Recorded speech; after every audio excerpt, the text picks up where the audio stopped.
warahmatullahi wabarakatuh. Saya Hanifah Syafening 2233339, Program Studi D3 Manajemen Pajak, Fakultas Ekonomi, Universitas Negeri Padang. Baiklah, kali ini saya akan mempresentasikan tugas komunikasi perpajakan minggu ke-10, yaitu tentang teknologi komunikasi dalam penerangan dan penyuluhan pajak. Perkembangan sistem teknologi dan informasi saat sekarang ini semakin pesat. Jumlah pengguna internet di Indonesia saat ini sudah hampir mencapai angka 8 juta penduduk atau lebih. Penggunaan internet pun semakin marak seiring semakin banyaknya penggunaan smartphone.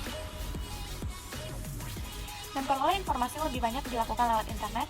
Selain itu, berinteraksi bisnis secara online atau yang disebut dengan e-commerce pun kian populer. Melalui Direktorat Transformasi Proses Bisnis atau TPB, Ditjen Pajak berusaha menyesuaikan pelayanan serta proses bisnisnya dengan turut memanfaatkan teknologi informasi yang ada dan berkembang pada saat sekarang ini. Transformasi proses bisnis difokuskan pada pelayanan, penyuluhan, pengawasan, dan penegakan hukum. Penyuluhan menggunakan teknologi informasi ini dimaksudkan untuk mempermudah wajib pajak agar lebih mudah, murah, dan cepat dalam melaksanakan kewajibannya dalam pembayaran pajak. Selain itu, perkembangan seperti penyampaian SPT melalui e-filing juga dapat mengurangi penggunaan kertas sehingga juga mendukung pelestarian lingkungan. Teknologi komunikasi bisa diartikan sebagai suatu atau sebuah peralatan keras atau hardware dalam sebuah struktur organisasi yang memiliki kandungan nilai-nilai sosial yang bisa memungkinkan setiap orang untuk memproses, mengumpulkan, hingga saling bertukar informasi satu dengan informasi yang lainnya. Teknologi ini berkembang sangat cepat seiring dengan perkembangan teknologi elektronika, sistem transmisi dan modulasi, hingga informasi dapat disebarkan dengan efektif dan juga efisien. Fungsi dari teknologi komunikasi dalam penerangan dan penyuluhan pajak yaitu pertama, memudahkan pekerjaan dalam dunia bisnis dan ekonomi di bidang perpajakan. Dengan hal itu, teknologi komunikasi yang berkembang sangat pesat saat sekarang ini disebut menjadi pilar pendukung dalam teknologi transformasi pada bidang revolusi industri di dunia perpajakan.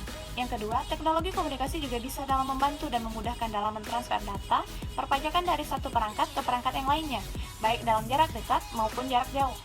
Yang ketiga, bisa berperan untuk mengatur atau memanajemen suatu sistem agar dapat dikelola dengan baik. Pengelolaan sistem yang baik akan mempengaruhi kinerja sistem yang baik pula. Yang keempat, teknologi komunikasi bisa membawa suatu nilai-nilai dari struktur ekonomi, sosial, dan politik pada umumnya.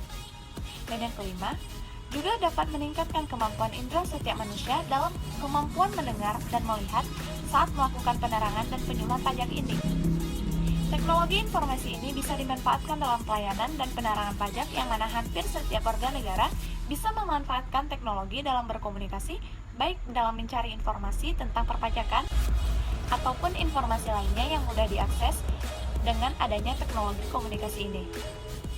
Salah satu pemanfaatan teknologi komunikasi dalam penerangan dan penyuluhan pajak yaitu menggunakan media sosial, yang mana media sosial ini dinilai sangat efektif dalam menyampaikan informasi tentang perpajakan.